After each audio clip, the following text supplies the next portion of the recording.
Donni, thanks for coming on the show. My pleasure, Matt. Good to see you, mate. Well, let's dive straight in. The thing with aiming for high goals is that sometimes people fail. Tell me how you've overcome missing the mark. Wow, mate. I think the most important thing initially is just to have a plan and know where you're heading. You know, I'm a big advocate of Stephen Covey's book, 7 Habits of Highly Effective People. One of the first real personal development books that I ever read. And that concept about starting with the end in mind, I think is super valuable. So I think that's always really important, just to have that end state, know where you're heading. And if you miss the mark, you just have another crack, wake up the next day and give it another whirl and just keep, I think one thing I talk about often is this aspect of being deliberate. So I think whatever it is, if you're deliberate about it, you set yourself a plan and you work towards that plan. And if it doesn't go right, then, there's always another way of doing it. So yeah, I think that's probably it in a nutshell. You got to have a goal and you got to know where you're heading. Well, as I said in the introduction, you've had a long and successful career as a police officer. And now you've got this coaching and consulting business. So what's the nexus with that? Okay, well, I guess it's as you said, man, look, I've been in the cops 33, 34 years, and I don't think anyone can go through anything in the emergency services. And in this modern world, any sort of job at all, I think, can cause us a myriad of stresses. But certainly, statistically, we see that in the emergency services, the stresses are double that of the general public. So I don't think you can go through any job like that in the emergency services unscathed. So one of the things I found was that over a period of time, I always wanted to try my best and do as well as I possibly could. And obviously, as you very well know, mate, the challenges associated with working in law enforcement are massive. So I found myself very early in my career looking for strategies to help keep my head above water, or the language I use is to be above the line. So you weren't sinking in this organisation that you're working in. So yeah, I guess very early on in my career, I started to look for ideas like that, and not just from a work perspective. We all have demands on ourselves outside of work as well. So I think we have a myriad of stresses that have this ability to pull us down. And I was just very keen to dig into what are those strategies, what are those ideas that keep us traveling well and keeping healthy and performing at our best. And it's really has been, a journey that's taken me, that I've been on for decades, where I've just wanted to stay healthy and stay performing at my best. And what I found was that over a period of time, I just collected a whole heap of ideas, and I needed to do something with it. So in a nutshell, that's why I'm doing the coaching and consulting aspect, to share those ideas.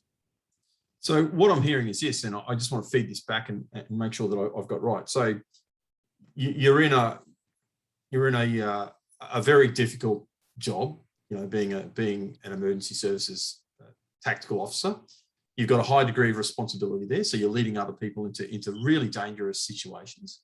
It's causing you stress because you've got this high weight of responsibility on your shoulders. And of course, you can't, no one human being can compartmentalize that. The stress is going to flow over into other parts of your body, other parts of your life. So you're managing this stress. You're doing well, and you're achieving things. And your promotion path was pretty good, actually, if I can make the observation. And so people are looking at you and thinking, well, how can I get a bit of the Donni magic, I suppose, if I can. I know it sounds a bit, I'll say the word wanky to say, but that's kind of how it is, you know what I mean? Look, one of the things that I'm really keen to put a lid on straight away whenever we talk around the resilience and performance aspect, which is the core of what I do from the coaching and consulting aspect, is to highlight straight up that I don't for one second think that I'm an expert in this field by any stretch of the imagination. The motivation was driven, as I said before, out of really an individual pursuit to keep myself healthy and performing at my best. But what I found was that over that period of time, collecting these ideas, I found that I had a suite of what I found were were really effective strategies that every person that I would listen to, and I use an aggregation model. And the reality is we all have this where we look to learn from a myriad of different areas. And whether it's books or podcasts or interviews or mentors or coaches or experiences, whatever that is, in this aggregation model, what I believe is we take in those ideas from those sources, we filter out the ones that we think are relevant to us, we experiment with those, and then the ones that we find value in are the ones that we build into our daily activities in a positive aggregation model. And it can be the same in a negative aggregation model where we adopt habits that maybe not be so good for us as a way of coping. So that model, I think, is really, really helpful to identify what are the things that I'm doing every day to keep myself traveling at my best. So I was really interested in building my life around a suite of those strategies that keep me healthy.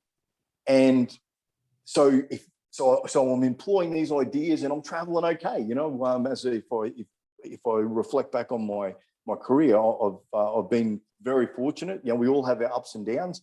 Many times I've been holding onto that line by one finger. There's no doubt about that. But by employing these strategies, you know, I've been able to keep myself the majority of the time, touch wood, pretty healthy. So what happened was in 2017, I had all these ideas. I didn't really know what I was going to do with them, but I'd formed them into a model, and I call that a resilience model. I formed them into a model, and I wanted to start sharing those ideas because I saw value in them, but a little bit of the whole imposter syndrome. Who are you to be talking about this? You're just a baggy ass cop. You know, what would you know? And I think, you know, we all share that at some point in time of our life, where particularly where you want to go into a more public area and share your ideas. And then what happened was there were two critical things happened that made me get off my bum and do it. The first one, I was sitting in a cafe and I was working, as I sometimes do, and I'm sitting there typing away, and a guy came in and who I didn't know and sat down at the table next to me. And he made the comment that he said to me, you know, I had your mates around at my place earlier in the week. And I was like, I look up over the top of the laptop. Oh yeah, okay, no, that's no good. I think, you know, not knowing what the story was and thinking I'll get back to my typing. Anyway, he continues to talk and he says, yeah, I tried to kill myself. I was like, okay.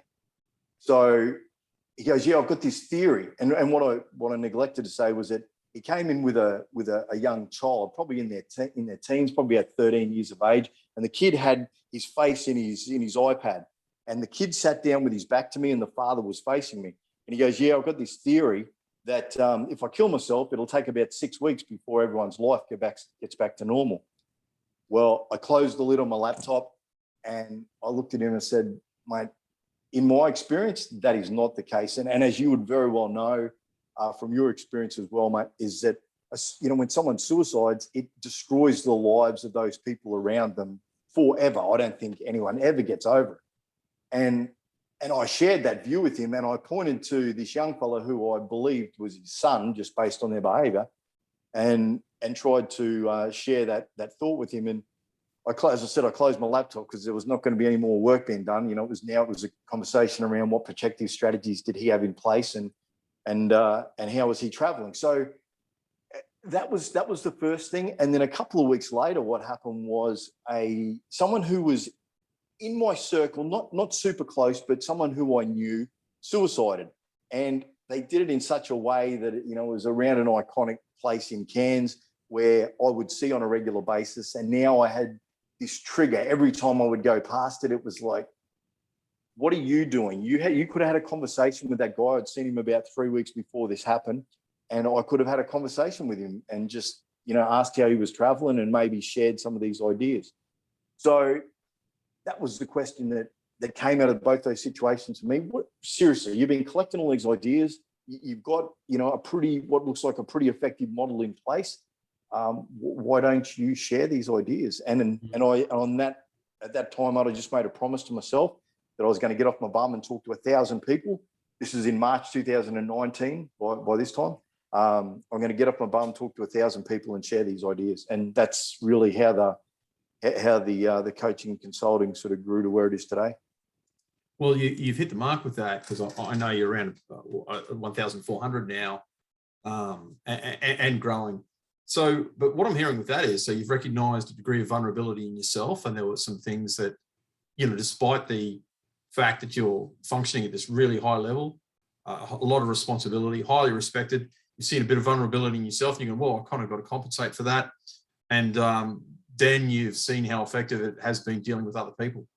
So that's kind of cool that you're paying it forward. That was one of the things that I got out of my interview with Scooter Patterson, the Paralympian.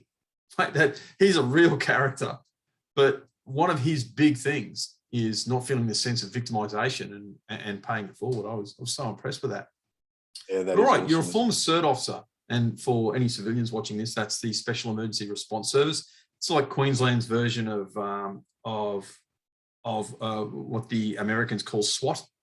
So it's that kind of thing. Tell me about that, Donnie. Yeah, well, look, I had the privilege of working in that space for 25 years. I started in 1992. I did some part-time work with that in that area before it went full-time. But yeah, I had the privilege of starting there in 1992. And when the section was initially stood up, and it was a fantastic phase of my life. I had the privilege of working in Brizzy, in Cairns initially, under Ivan Brody, who was, for those who know, Magpie, absolute champion of a boss, and George Leesai, probably one of the most professional people that I ever had the opportunity to work with. So I had some amazing mentors, worked in Cairns from 92 to 95, got promoted to sergeant, went down to Brizzy, and again, worked with some champions down there. Came back to Cairns in 2001 as the officer in charge of CERT up in Cairns, and stayed there until 2007, got promoted to inspector then, and then remained there until 2017 in that commissioned officer role. And I use the analogy, it's dead set one of the best jobs within the QPS, I would say. It's 90% of the time you have the time of your life, travel around the state, do fun things, hang out with your mates, and 10% of the time you do things that are super scary, and you do things that are super disgusting and horrible, the things that you're exposed to, the experiences that you have, and you try and balance that up and walk out of there, in a good mindset. And I'll give you an example of that.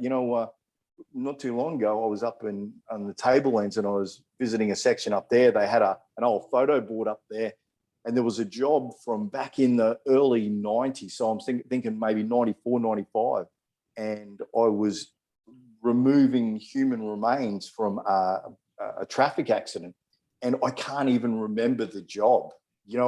Something like that you think would stick in your mind and you would never forget it. But as you know, we get exposed to so many different traumatic events that it's quite reassuring. I think that how our memory can work, that we can put those situations away and not have to reflect on them and not have to think back on them. But but then the flip side of that is I can probably remember 20 stories to every 20 positive stories to every negative one, where we just had a ton of fun, and we had a ball hanging out in the bush, and living in this magic part of the world. So it was an awesome career in that particular area. And I had an awesome time. Obviously, hey, you have some low points as well, where things don't always go well. And I think as well, the higher up the chain of command you go, you're very cognizant of the fact that you're making decisions that are putting your not only your staff, but these people are your good mates, putting their life at risk as well. So it's a challenging space to work in, but a ton of fun.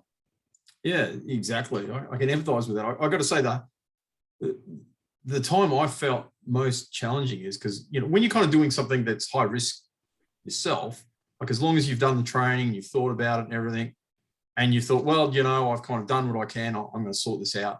Like, don't get me wrong, you're scared, but the hardest thing I've ever done was the first time I did a serious incident command where there was a high degree of risk, and without going into details here, and having to give someone orders where I knew that and telling them, okay, I need you to do this.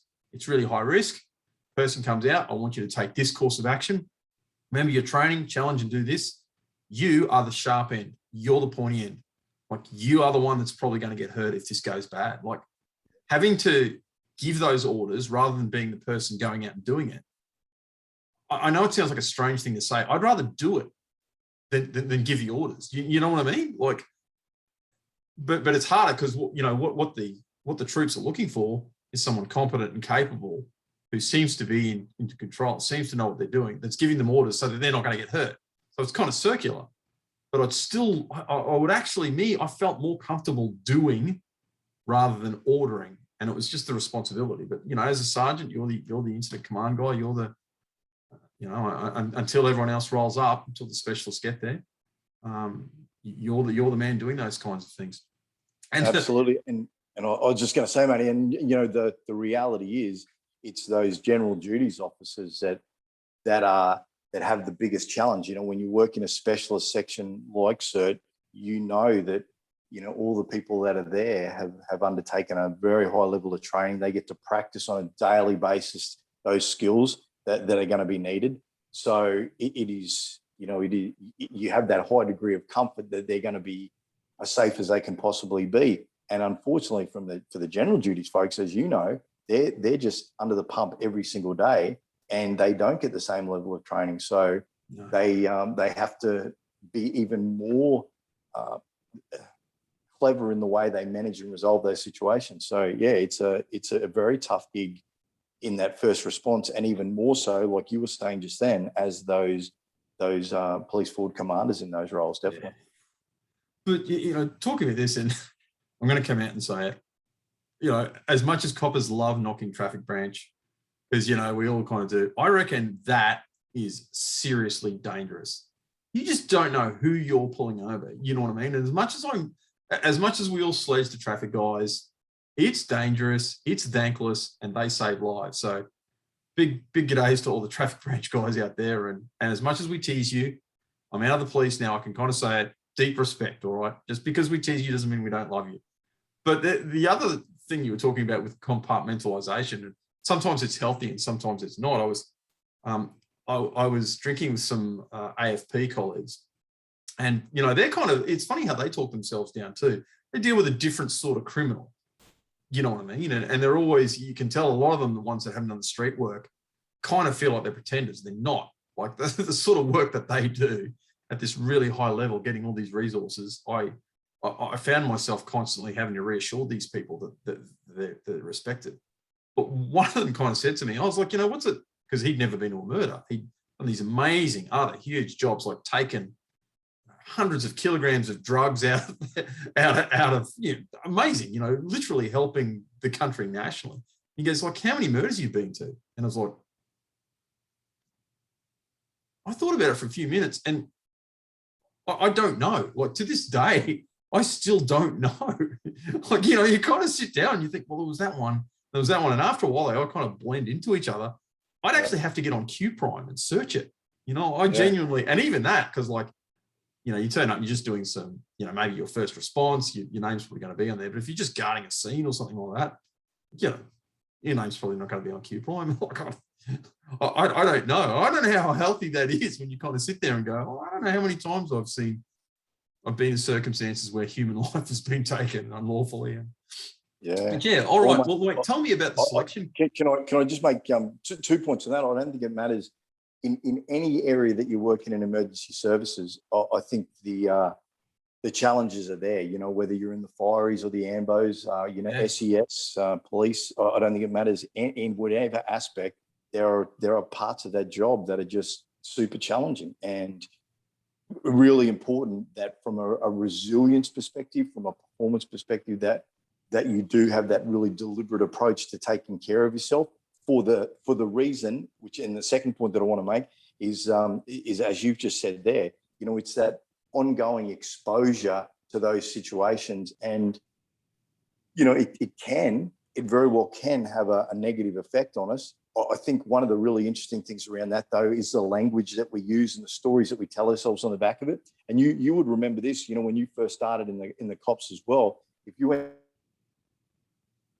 into a critical incident, generally the language of the conversation from the HSOs, who do an amazing job in our organisation, and the PSOs as well, the peer support officers and the human service officers, the psychologists, the language was around and I'm talking, decades ago, but the language is around, you're probably going to be okay, or you might suffer these types of symptoms.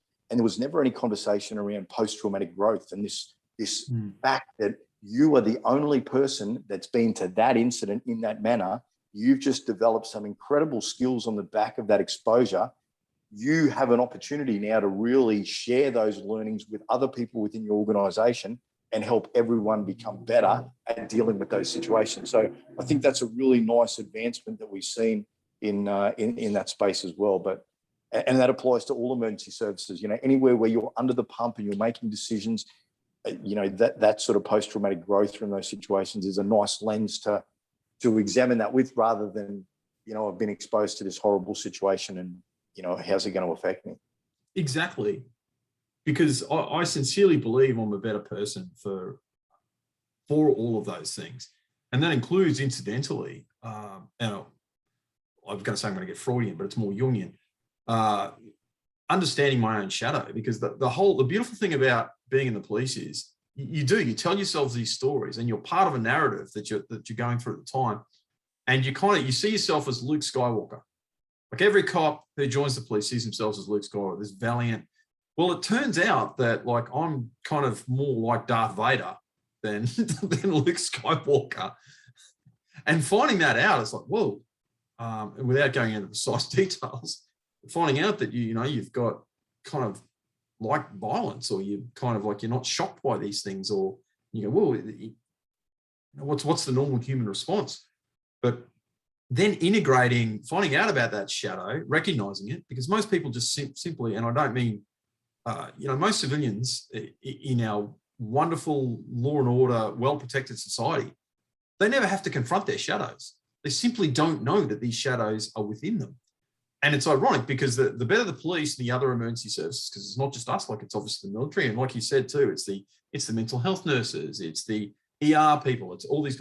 The more that they're doing their job and shielding the populace from the realities of the nastiness of nature, because we've got society that's kind of doing that, because we've got wonderful buildings, we've got power, we've got plenty of food, and then the nastiness of human nature. The more you kind of do that, the less people can understand that there's shadows in society and shadows in themselves.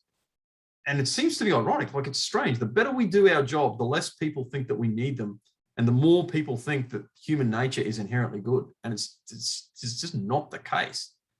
And I've always submitted to people, and this is especially when I'm talking to other justice administrators, and by that I mean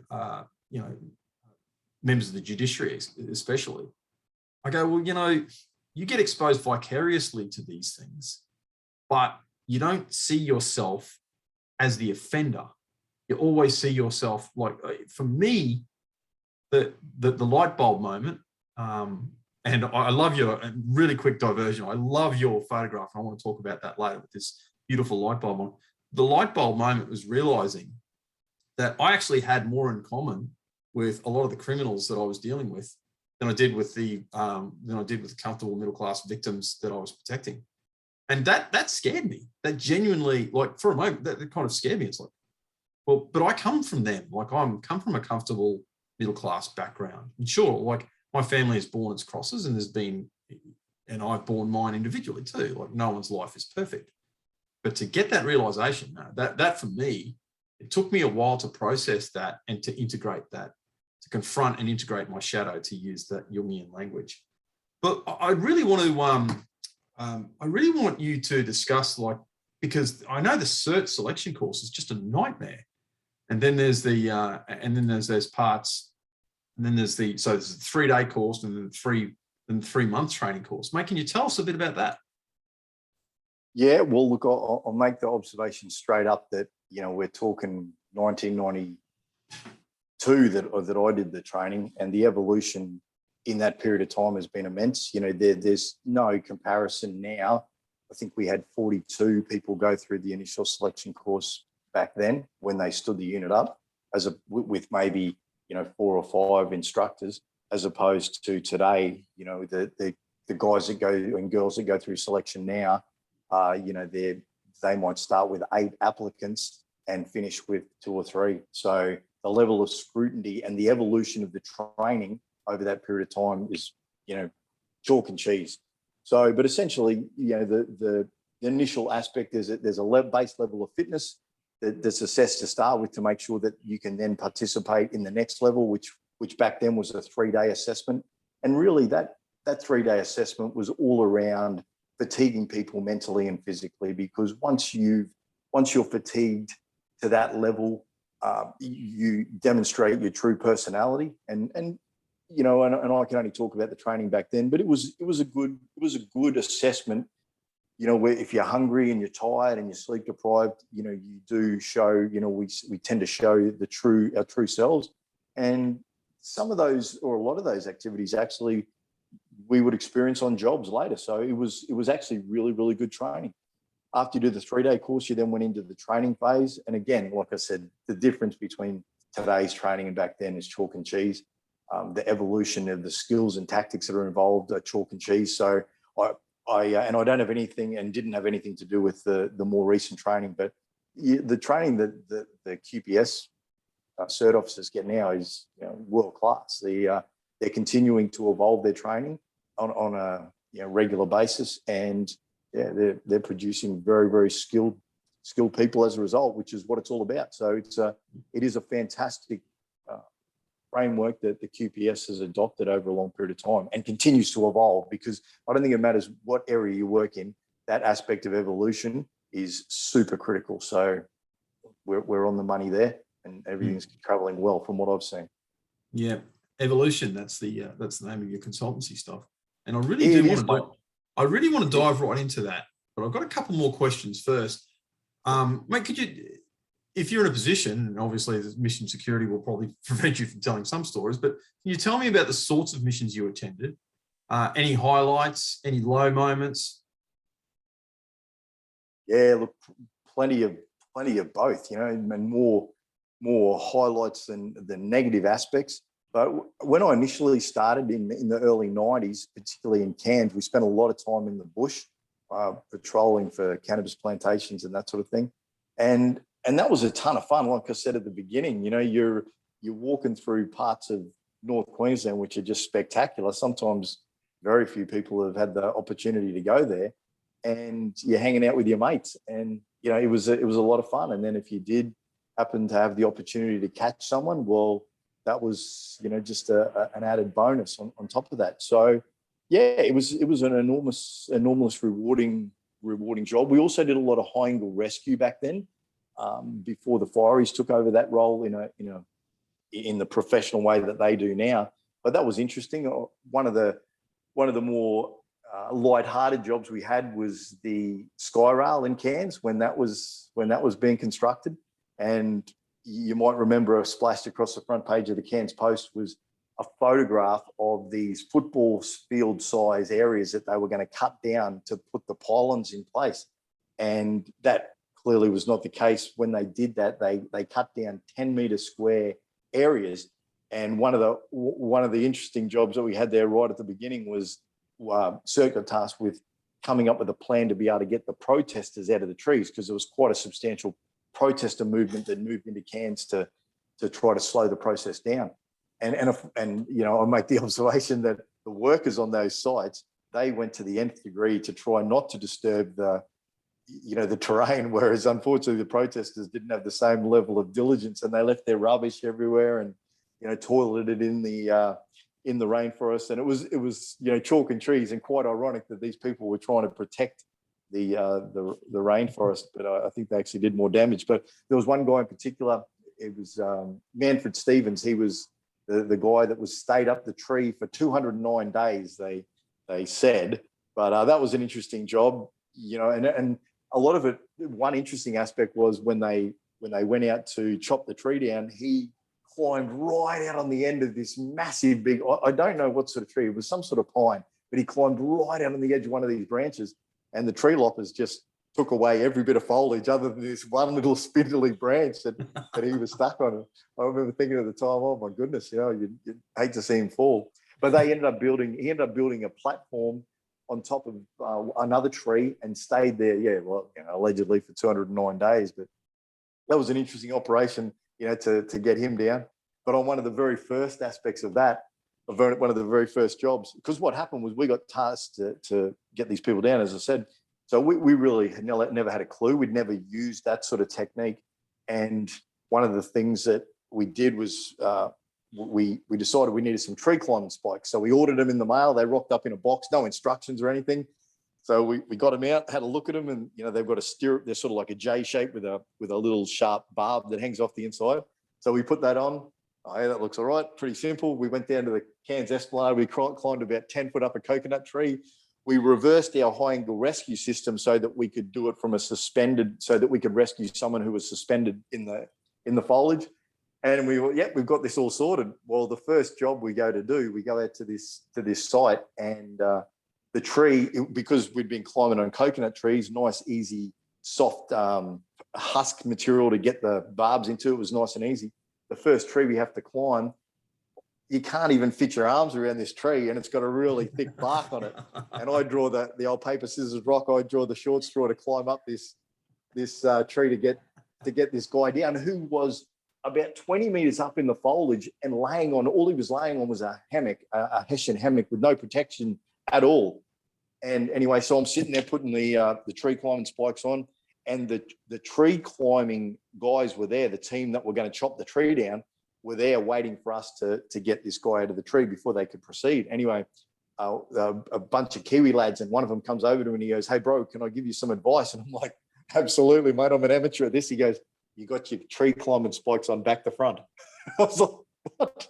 Okay. So I take them off and put them back on the right way. How does that look? Yep, that's good. So it takes me, a good 20, 25 minutes to climb up to this to where this guy is about 20 meters off the ground.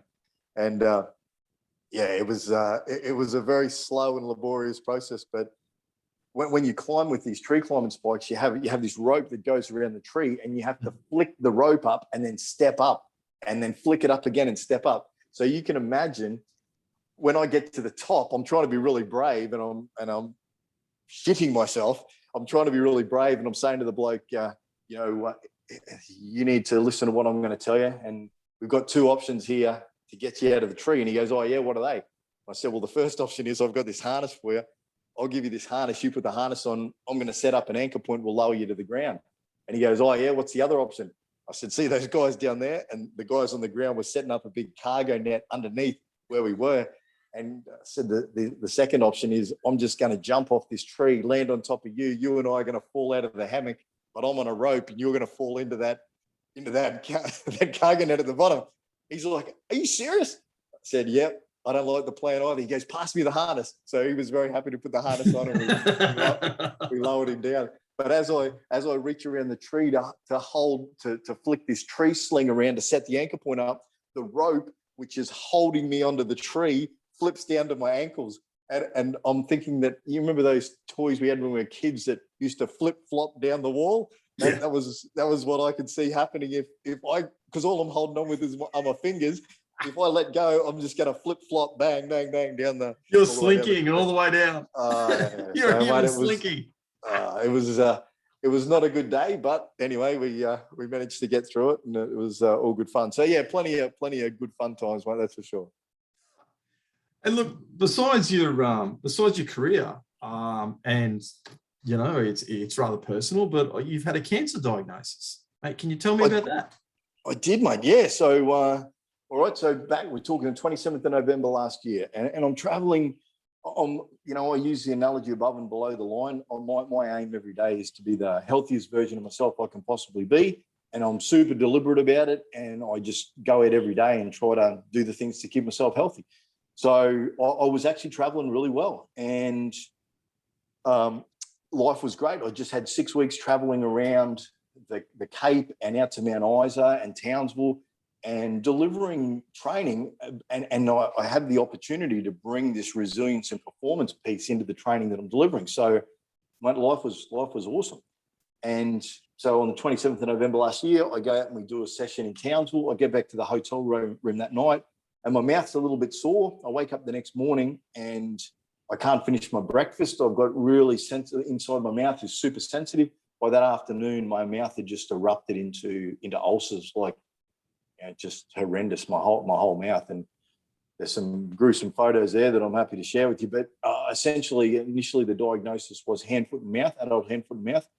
I had that on and off, well, not on and off. I had that continually, but it would move to different places within my mouth. Initially, it was just the sides and it turned into my throat. Then I started getting these wicked lesions on my leg. I went back and saw my doc, who was just fantastic. And she said, there's more to this than hand, foot and mouth. I went into hospital that day. That was on the 8th of January. I bounced around the CBH, who you mentioned before about the nurses and doctors. They just do an outstanding job. And I bounced around the different wards in there. They still had no clue. And then one afternoon they came in and said, we need to do a bone marrow biopsy on you. And I was like, really? Thinking naively they're going to drill a hole in my femur and suck out some bone marrow. And that didn't sound like much fun. And they said, yeah, no, we seriously need to do this. So they punch a hole in the back of your pelvis which essentially is looks like a big horse sewing needle. And they take a portion of your bone marrow. That afternoon they came back and said, you've got lymphoma. And I was like, okay, what's that? I said, it's a blood cancer. And that was it. That's, I spent a month in hospital all up. I had 1 chemo session in hospital, 5 chemo sessions out of hospital, finished the chemo sessions in May and had my last day of sick leave in towards the middle of June. And yeah, ended up having about 9 months all up off with sick leave and rec leave away from work. So it was interesting start to 2021, mate, that's for sure. Yeah, crikey. And mate, that must have been tough. Like, how did that affect you? Oh, look, it was the pain from the mouth was horrendous. That to start with, I didn't eat solid food all up for about 3 months. And what was even more disturbing is when I got into hospital, they couldn't do anything about my mouth. There was no treatment that they could provide. So that was pretty ordinary. The only thing that settled my mouth down was once I started the chemo, but obviously the chemo has some pretty nasty downstream effects as well. But look, to be honest, it was I had a little pity party to start with. It was like, why me? I try to keep myself healthy. This is bullshit. This sucks. And then after a little bit of that sort of deliberation, I realized pretty quickly that I talk about this resilience and performance plan that I'd been using up until I got crook. The reality just dawned on me as like, I know what to do here. All I've got to do is just double down on all these things that I was doing before and just get really busy with it. And that's all I did. And as soon as I got out of hospital, I just treated it like my job to get better. And it took me 4 months and 1 week. I lost, as soon as I started the chemo, I lost 16 kilos over the course of about probably less than a week, I would say. So I was an emaciated, white, hairless looking geek with, black holes for eyes. People that knew me, that I'd known for 30 years walked straight past me, wouldn't even recognize me. But that was my goal, just to get healthy as quick as I possibly could.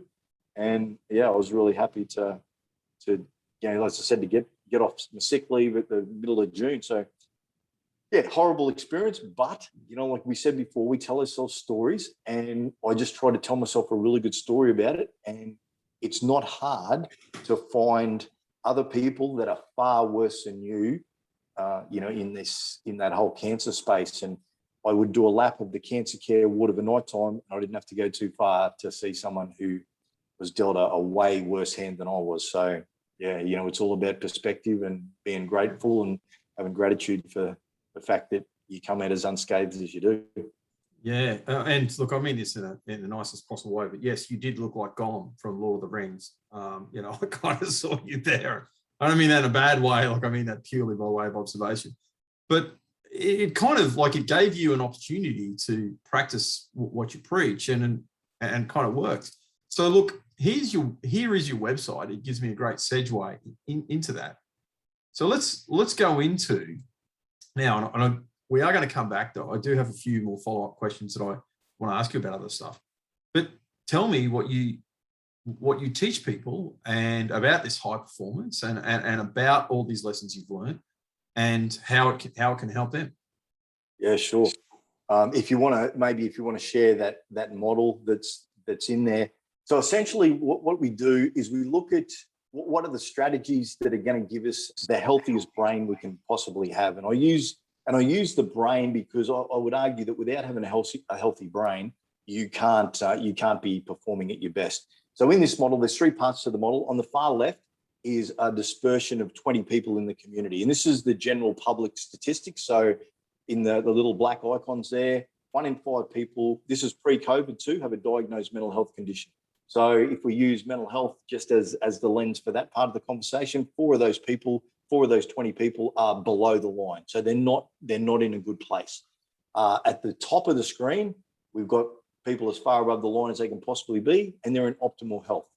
So what I do in the workshop is I ask people to place themselves on that scale and say, where are you? Why are you where you are? And what is your trajectory? So that's a rhetorical question, but I think it's really important that, and people listening might give some consideration to that as well. Where are they? Are they as far above the line as they can possibly be, or are they below the line? Also make the observation in that part of it that in my experience personally, and from what I see in a professional perspective, people fall below the line for 2 reasons. They're either on a steady trajectory down, they're not, life was great and now it's not. Or alternatively, something critical happens either in their workplace or in their home life and drops them like a stone below the line. And a simple example would have been what happened to me with a cancer diagnosis. I was traveling well, but in the blink of an eye, I was below the line. The second part of the model there is the arrow, and that's the World Health Organization illness wellness continuum.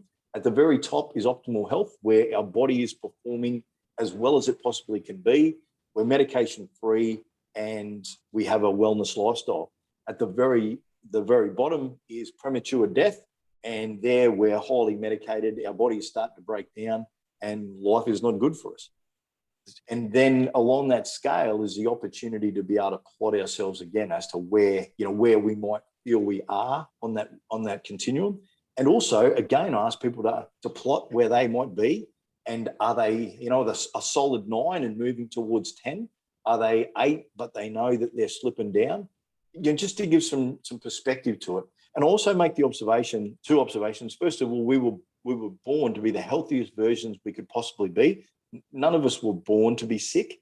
So, this is about, and even if we were born with a genetic condition, we're still, we still have that opportunity to be the healthiest versions of ourselves that we can be. And the other thing is, this is my personal view, is I don't think staying in optimal health is a continual, daily, deliberate process that we have to work towards. You don't just get there and stay there by fluke. That's my view. And one other observation, and again, this might be a little bit of a, people might find this uncomfortable, but my view is that, my why, the thing that gets me out of bed is I've got 3 amazing kids and I want to be the best version of myself for them. So my view is if I don't get out of bed every day with that deliberate approach to life to be the healthiest version of me, then to some degree, arguably, I'm shortchanging their experience of life. So that's just how I perceive it, and that's my why. That's the thing that makes me get out of bed every day and do everything I can. And then the third part of the model are all these layers. When I ask the groups, and whilst my website says 1,400 people, as of my last workshop was Thursday of last week, and I think the number's now 1,648 people that I've been able to share these ideas with. I ask everyone in the group, and I say in these presentations, I say, what are the non-negotiable strategies that you need to have optimal brain health? And there's no surprises. Everyone says the same thing, and people listening will, and I'm sure you would as well. Well, give me 1 or 2 of yours, Matt. What do you reckon would be non-negotiable that you would have to be the healthiest version of you? Oh, good food and good support networks. Beautiful. Okay, so there's 2 straight up. And they're in there with nutrition, so eating for energy, and particularly eating for brain health, and the one down the bottom there, community and connection. So the people and places that we go to, because at the end of the day, we're herd animals. And all of these other examples that are here that I'll go through in a sec are all examples that people provide. So we know this information, and I make the point right at the beginning of the workshop that this is more of a reminding session than it is a purely education session, for that reason that we do know it. Yeah, So because people know this intuitively. absolutely, They kind mate. of know it. They just need to be reminded. That's exactly right. And that's the language that I use, that it's a reminding session just to help people remember that these things are important. So the 7 key areas that we talk about are beliefs and the lens in which we view the world, exercise and how we move. And again, we were designed to move. We're from an evolutionary perspective, we were always moving. And, that's a key component of our health, is that aspect and that ability and need to move. And the next one is around nutrition. I'm going to just plug my phone in as we're chatting. The next one's around nutrition, but as I say, eating for a healthy brain. And what's really interesting from that perspective is they talk about Alzheimer's and dementia now, and the incidence of this and how it's increasing. And they're calling it type 3 diabetes. So very much a metabolic issue for us. So that nutrition piece is super important. Sleep, as young fellas, and I'm sure there's young fellas that do this now, they use lack of sleep as a bit of a badge of honor. We can stay awake. We don't need to sleep. We'll sleep when we're dead. But the reality is sleep is such a critical component to our ongoing health. The next one is managing stress. Obviously, as I said before, it doesn't matter what area you work in, stress and how you deal with that stress is really important, because obviously there's some stresses that are good for us, but it's that chronic stress where our bodies are bathed in cortisol and our brains bathed in cortisol over a long period of time, which causes the massive dramas. Learning, so how we take on new information and how we evolve, because that is a key component. And we already spoke about the community connection. And what's really interesting in that one is the physiological benefits of having a really good support network of people that we love and trust, and how by not having it, it can actually affect your life expectancy by people that, report themselves as being lonely. The 3 key points down the bottom there is being proactive. So like I said, it's about being deliberate every day. The other aspect is about being kind and looking after each other. And the third one there is about being happy, which builds on one of the other key academic aspects of this, which comes from Barbara Fredrickson, who did her research around resilience. And she has the broaden and build theory, which in a nutshell is that you become resilient by doing meaningful things. So that's the core component of what we talk about in the High Performance People Workshop.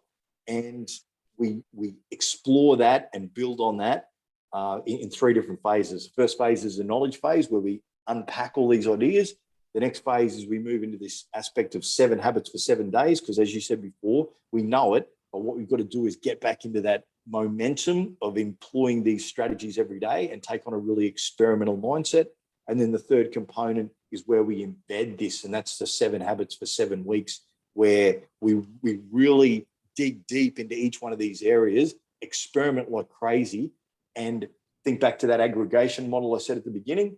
We fill our days with these new habits that are going to keep us healthy. So that's the model in a nutshell. Wow. And it's there's a couple of things that strike me about that. Is it's astoundingly like Maslow's hierarchy of needs when you kind of look at it. Sure. Yeah. So like a lot of this, it's pretty well established research, and I've heard of those kind of people you've spoken about before. So look, if people are keen on getting on a course, how do they do that? And when is the next one running? Yeah, so at the moment, what I'm doing is I'm collaborating with Dr. Susan Swanson from the Plaza Medical Center at Mount Sheridan. She's a massive advocate for low-carb nutrition and an expert in this field. So what we're going to do is we're going to run the High Performance People Workshop parallel with her low-carb nutrition course. So up on the screen now is the 8-week program that I just outlined. So we're going to run both of those programs simultaneously. That's going to be super exciting. So that starts on the 11th of October. The best way to find that is to jump on the website. There'll be a link on there shortly, or on Facebook under My Evolution on Facebook. There's a link on there as well, or just message me, Donni McKay, on Facebook, and I'll point you in the right direction to find the link, or search on Eventbrite, which is where the tickets are as well. So if someone Googles your name, or someone Googles My Evolution, this will come up. Yeah, they'll go to the they'll get the website. Yep. Okie doke. And look, you're a published author. Is that, mate, tell me about that book. Yeah, okay. So in 2004, what happened was, and I guess it's one of those perspectives on life. So I have three. By 2004, I've got two children and another one on the way. And one of the things that really affected me at a personal level was, I mentioned Ivan Brody before. When Ivan passed away in 2001, that was a massive, had a massissive impact on all of us. So obviously, who knew him and worked with him, because he was an absolute champion. Yeah, he was. But he also had a young child, and I just couldn't get past that thinking of, we work in a high risk area in emergency services, and what if something happened to me, and I've got all these ideas that I want to share with my kids, and I'm not there to do it. So it was that book. Time Starts Now was all about an insurance policy, so that if anything ever happened to me, at least they had an understanding of my thoughts at that point in time. That was it in a nutshell. And yeah, there's some interesting ideas there around the fragility of life and communication, and just really understanding what's important. And yeah, they're the kids, you get to read it, but one day, or actually one of the kids said they've had a flick through it. So yeah, one day hopefully they will dig in there in a bit more detail and see what they think. But yeah, that was the aim of it. Mate, I've read it, and for what it's worth, I really liked it. I thought it was a well written book. It's very inspirational, and it's the thing I liked most about it. Because again, I've finished the whole thing. Was the conversational style of it. So for anyone out there who's interested in, all the hyperlinks will be on Donnie's website in the next couple of days and on his Facebook page. But yeah, it's really conversational, and it gets a lot of good research, puts it together in a non-academic way. Not that there's any problems with academia or anything else like that, but it's very, very conversational and very, very personal. So people kind of like it that way. And here's and I've got another page as well, which is called If It Grows, Eat It. One of the things I am really passionate about is the nutrition aspect, hence, working with Dr. Swanson in that space. And on that page, I just try to collect all the good info that I can find around low carb nutrition, and posts and recipes and food that I'm eating there. But so if someone's on My Evolution, one word, they're going to get all the research that you're doing as well. Yeah, absolutely. And that there was a link there, just there. And there's an example. So that was a meal that I had yesterday. So I just try and share some examples of meals, because one of the things that people find challenging sometimes is when they transition from a high carbohydrate diet to a low carbohydrate diet is looking for meal examples. So I just share on there on a regular basis the type of food examples, and to assist people in that space. Oh, that's kind of cool. All right, mate. We've been going for a while. This is just flowing past. Tell me about your family background and how that shaped you. Yeah, well, look, I had an amazing childhood. I grew up in a place called Bacasia in the northern beaches of Mackay, back before the mining boom really had taken hold. Backed onto a cane farm. My dad had his own backhoe and worked super hard nearly every day of the week. But we had an awesome childhood. Played plenty of sports. My mum ran us around from hockey, soccer, cricket, whatever the case was. Two younger brothers, and we got up to all the rat bag things that kids do. Particularly as I got a little bit older, I think we went through a phase there where the kids that I was hanging out with, we started experimenting in a few areas that we really didn't need to. When I was 16, we all used to ride motorbikes, and when I was 16. I was riding my motorbike down to the local service station to fuel it up. Only I was riding on the wrong side of the road with no helmet on an unregistered motorbike. And Don McKay, the local motorbike copper in Mackay, did not see the funny side of that at all. And I found myself before the children's court, having to plead guilty to all of those charges. So that was an interesting, contrast to be sitting on the other side of the desk to where I would eventually be. But so many learnings out of that experience. How do you shape that experience to then be a positive when you're going for an interview to join the cops? And I remember thinking really cleverly or clearly about that at the time, going, I've got to get this right, otherwise they're just going to boot me out of here straight up. But I'll tell you a very simple side story about that. So I'm not the snappiest dresser when I'm 17, but I get selected to go down and do the interview in Rockhampton, and we drive down. Mum drives us down with another guy I used to go to school with. He rocks up, and back in that era, you might remember the shimmery suit, the shimmery thin black tie. Oh yeah. So, bring it back. The skinny. Did you have the skinny one? No, I didn't. So he did. He looked $1 million. So we rock up for the interview. Now I'm thinking, I've already thought about my outfit in the lead up to it. I'm thinking, yep, I've got this nailed. I've got these bright blue, think sky blue slacks with a red, white, and blue polo shirt and some white like tennis shoes with a white belt.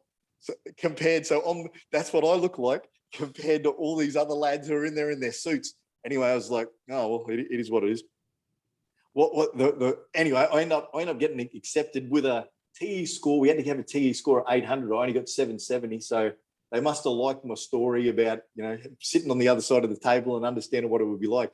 But what was really interesting is many years later, I had the opportunity. I was in Brisbane and I had the opportunity to read my personal file. And I went right back to the beginning to this interview. And I'm reading the comments from the people who did the interview. And one of them's got, he has a very interesting dress sense. And I was like, oh yeah, it was a cracker. Well, some things haven't changed, Donnie. Some things haven't changed. True. Yeah. You take the boy out of Bucacia, but you can't take it. Yeah, mate, I was never the snappiest dresser. But anyway, yeah. But no, mate, all good. Family, family life was amazing, and still have a very, very close family, and yeah, very, very loved and feel very supported. So yeah, mate, life is good in that regard. All right, I got one more question for you because I do want to wrap it up. You got to tell me about the photograph on the My Evolution coat on your website. I really love this photograph, so I'm going to bring it up again so people know what we're talking about. Cool. But yeah, tell me about that photograph. Okay, so there's two parts to it. So what happened was, let me tell you that why I think the photo is important to start with. So as you said before, light bulb moments. I really think life is about capturing ideas and doing things with it. And I mentioned that in that aggregation model. For us if we're going to do something different tomorrow, we have to capture an idea today, determine that it's important and that we want to do something with it, and then build that into our life. So I really think that is a core component of living in optimal health and having a ton of fun and enjoying life.